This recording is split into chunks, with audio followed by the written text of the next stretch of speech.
बड़ी खबर आपको बताते हैं। गौशालाओं में दान दो और टैक्स में छूट पाओ। सही सुना आपने। मध्य प्रदेश में गौ संवर्धन की दिशा में बड़ा कदम उठाया गया है। प्रदेश की गौशालाओं में दान के लिए प्रोत्साहित करने के लिए आयकर में छूट का ऐलान किया गया है।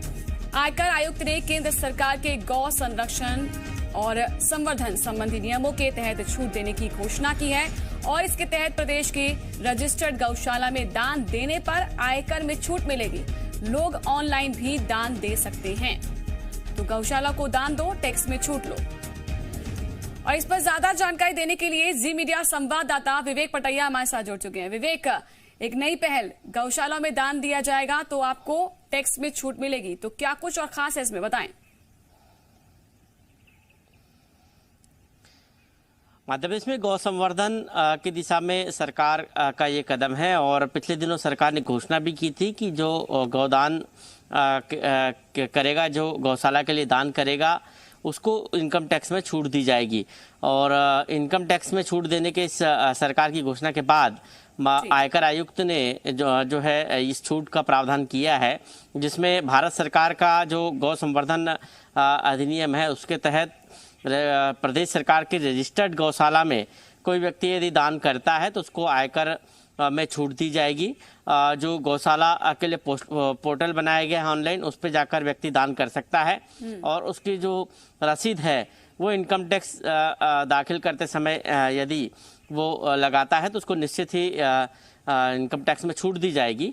ये एक तरह से कह सकते हैं कि गौ संवर्धन की दिशा में सरकार ने एक पहल की है, लेकिन बड़ा सवाल यही है कि विपक्ष के निशाने में सरकार की गौ संवर्धन की जितनी कवायद है वो सब कुछ विपक्ष के निशाने में है। पिछले दिनों जब गौ कैबिनेट की बैठक प्रस्तावित की थी, गौ कैबिनेट का गठन किया था, तब भी जो है विपक्ष ने सवाल उठाए थे और कहा था कि प्रदेश में गाय मर रही है, दूसरी तरफ गौ कैबिनेट बनाई जा रही है और सरकार अपना वादा भूल रही है कि सरकार ने सरकार सत्ता में आने के पहले बीजेपी ने अपने घोषणा पत्र में कहा था कि गौ मंत्रालय बनाएंगे, लेकिन गौ कैबिनेट बनाई जा रही।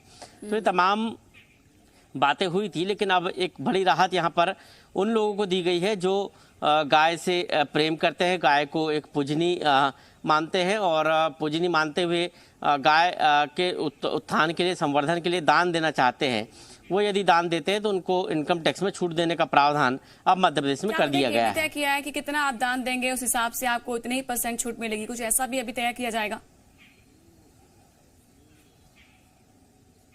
देखिए, ये जो नियम है जो उसके तहत ही ये छूट दी जाएगी। भारत सरकार ने पहले से ही गौ संवर्धन और गौ उत्थान के लिए जो नियम बनाया है उस नियम के तहत ही मध्य प्रदेश के आयकर आयुक्त ने ये छूट मध्य प्रदेश के लोगों को दी है और उसके तहत ही ये छूट दी जाएगी। कितने प्रतिशत छूट है उसमें उसका प्रावधान है। पोर्टल पर जाकर राज्य सरकार का जो पोर्टल है गौशाला के लिए, गौदान करने के लिए, उस पोर्टल पर जाकर सीधे आप गाय को दान करने के लिए, गौशाला के निर्माण के लिए या फिर गौशाला में जो धनराशि दी जाती है उसके दान के लिए आप दान दे सकते हैं और वो जो रसीद है इनकम टैक्स डिपार्टमेंट को आप जमा कर सकते हैं। जब आप इनकम टैक्स दाखिल करेंगे तब उसमें जो छूट के प्रावधान है उसके अनुसार आपको इनकम टैक्स में छूट मिल जाएगी। शुक्रिया आपका विवेक, जानकारी देने के लिए।